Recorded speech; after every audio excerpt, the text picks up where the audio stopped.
Discuss about normal resident कौन होते हैं। अब रेजिडेंशियल स्टेटस का कॉन्सेप्ट पढ़ लेते हैं। तो बेसिकली आप जिस कंट्री में बॉर्न होते हो ना, जहाँ पर आपका जन्म हुआ है, उस कंट्री के तो आप सिटीजन हो, ठीक है। तो सिटीजनशिप एक अलग कंसेप्ट है एंड रेजिडेंशियल स्टेटस एक अलग कंसेप्ट है। Both are apart from each other. So citizen तो तुम उस कंट्री के बन गए जहाँ पर तुम्हारा जन्म हुआ है, लेकिन तुम रेजिडेंट उस कंट्री के हो जहाँ पर तुम रहते हो, जहाँ पर तुम रिजाइड करते हो। रिजाइड मीन्स रहना, जहाँ तुम रह रहे हो। एंड सेकेंडली जहाँ पे तुम्हारा इकोनॉमिक इंटरेस्ट है। इकोनॉमिक इंटरेस्ट का मतलब जहाँ पर तुम पैसे कमाते हो, ठीक है। जिस कंट्री में तुम्हारा इकोनॉमिक इंटरेस्ट है, जहाँ तुम पैसे कमा रहे हो, तो जहाँ तुम रह रहे हो और जहाँ से तुम्हारा घर चलता है, मतलब जहाँ तुम पैसे कमा रहे हो, ये दोनों कंसेप्ट हैं रेजिडेंशियल स्टेटस के।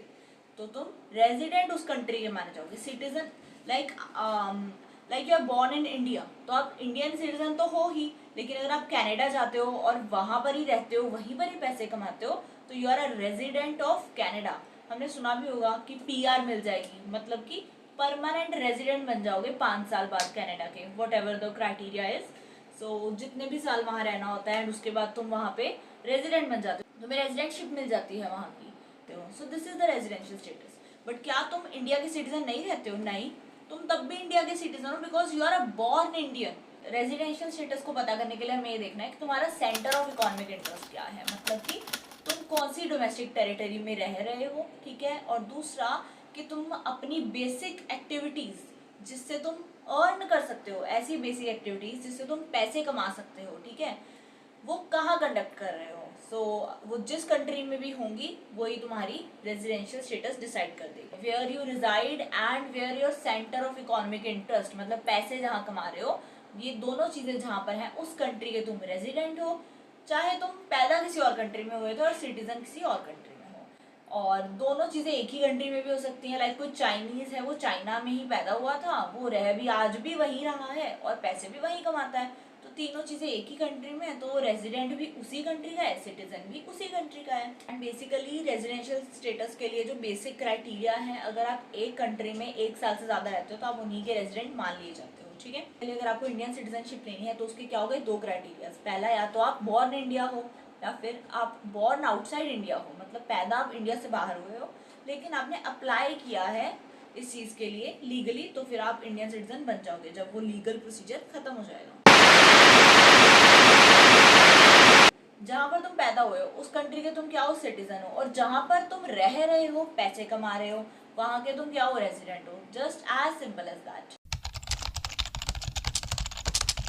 नॉर्मल रेजिडेंट के कंसेप्ट के अंदर कुछ चीजें नहीं आएंगी। वो चीजें क्या हैं हम फटाफट देख लेते हैं। लाइक कोई टूरिस्ट है, ठीक है, उसने टूरिज्म पर्पज से किसी कंट्री में विजिट किया है, तो वो वहाँ का रेजिडेंट नहीं बनता। वो वहाँ के रहेगा, वहाँ के खर्चे भी करेगा, मतलब ठीक है, वहाँ के रहेगा, वहाँ के खर्चे करेगा, लेकिन क्या वो सिर्फ टूरिज्म पर्पज से आया है तो वो रेजिडेंट बन जाएगा? नो, वो रेजिडेंट नहीं बन सकता। Tourist and visitors are not considered as normal resident. जो एम्बेसीज हैं, ठीक है, मैंने अभी बताया कि अदर कंट्री की एम्बेसी उसी की डोमेस्टिक टेरिटरी में आएगी, ठीक है। जैसे इंडिया में कनाडा की एम्बेसी है तो वो कनाडा की डोमेस्टिक टेरिटरी है, हमारी नहीं है, हमारे देश का हिस्सा नहीं है।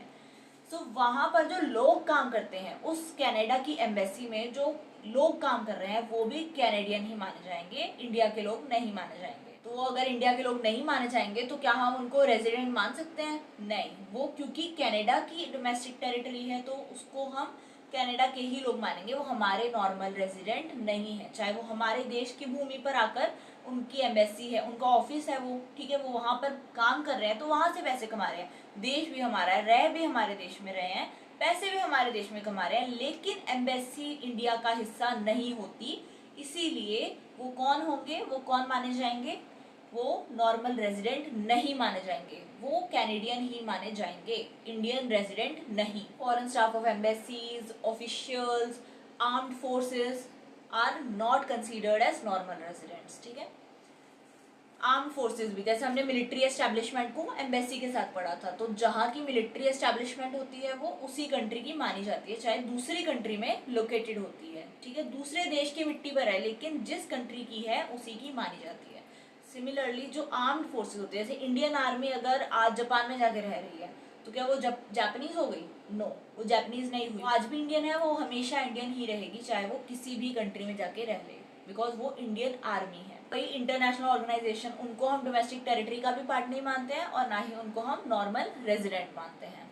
वैसे ही अगर इंटरनेशनल ऑर्गेनाइजेशंस में जो लोग काम कर रहे हैं वहाँ के एम्प्लॉयज़ हैं, WHO, UNO, ये सब क्या है, इंटरनेशनल ऑर्गेनाइजेशंस हैं। यहाँ पर जो लोग काम करते हैं वो भी नॉर्मल रेजिडेंट के क्राइटेरिया से बाहर हो जाते हैं। बट या अगर कोई भी एम्प्लॉई जो इंटरनेशनल ऑर्गेनाइजेशन में काम करता है वो 1 साल से ज़्यादा उसी ऑर्गेनाइजेशन में काम करे तो वो उस कंट्री का रेजिडेंट मान लिया जाएगा जहाँ पर भी वो ऑर्गेनाइजेशन लोकेटेड थी। जैसे कि मान लो इंडिया में WHO का कोई ऑफिस है, वहाँ पर अमेरिका का कोई बंदा काम करता है और वो 1 साल से ज़्यादा उसको हो चुका है वो काम करते हुए, तो वो इंडिया का रेजिडेंट मान लिया जाएगा, being an American citizen. Border पे काम करने वाले लोग जो इंटरनेशनल बॉर्डर के पास रहते हैं, जो रेगुलरली बॉर्डर क्रॉस करते रहते हैं, वो भी नॉर्मल रेजिडेंट नहीं माने जाते हैं। वो क्या करते हैं, रोज रोज बॉर्डर क्रॉस करते हैं, तो क्या उनको नॉर्मल रेजिडेंट मान लिया जाएगा किसी भी कंट्री का? ठीक है, वो तो उनका काम है ना, वो बॉर्डर वर्कर्स हैं, तो उनके काम के बेसिस पे उनका रेजिडेंशियल स्टेटस डिसाइड नहीं किया जा सकता। ठीक है, वो जहाँ पर काम करते हैं क्योंकि वो बॉर्डर वर्कर्स हैं एंड उनका बॉर्डर चेंज करना उनका रेगुलर टास्क है, तो उनको हम उनके काम के बेसिस पे रेजिडेंशियल स्टेटस नहीं दे सकते हैं। वो उसी जगह के रेजिडेंट माने जाएंगे जहाँ पे वो रहते हैं, उसमें वो वर्क वाला कॉन्सेप्ट नहीं आएगा। Crew members of foreign vessels, commercial travellers, ये लोग जो हैं ये भी नॉर्मल रेजिडेंट के केस में कंसीडर नहीं किए जाते हैं। ठीक है, क्योंकि वो अपने क्रू के साथ ट्रैवल करते हैं, आते जाते रहते हैं, लेकिन इसका मतलब ये नहीं है कि वो नॉर्मल रेजिडेंट के क्राइटेरिया में आ जाएंगे। बिकॉज हमने पढ़ा था कि डोमेस्टिक टेरिटरी में वो चीज़ इंक्लूड होती है जो इंडियन शिप है। जैसे ठीक है, इंडियन शिप है, अब वो चाहे रशिया का कोई मान लो ओशन है, उसमें अगर इंडियन शिप है तो क्या उस शिप को हम रशिया का मान लेंगे? नहीं, वो इंडिया की शिप मानी जाएगी। तो उस शिप के अंदर जो इंडियंस हैं क्या वो रशिया के मान लिए जाएंगे अगर वो 1-2 दिन रशिया जाके रह लेंगे? नो, वो इंडियंस हैं, वो इंडियंस ही रहेंगे। ठीक है, बेसिकली सिटीजनशिप एक लीगल कंसेप्ट है बिकॉज वो बर्थ के ऊपर बेस्ड है, बट रेजिडेंशियल स्टेटस जो है वो एक इकोनॉमिक कंसेप्ट है बिकॉज वो डिपेंड करता है कि आप कहाँ रहते हो एंड मोर इम्पॉर्टेंटली कि आपका इकोनॉमिक इंटरेस्ट कहाँ लाई करता है, मतलब आप पैसे कौन सी कंट्री में कमा रहे हो।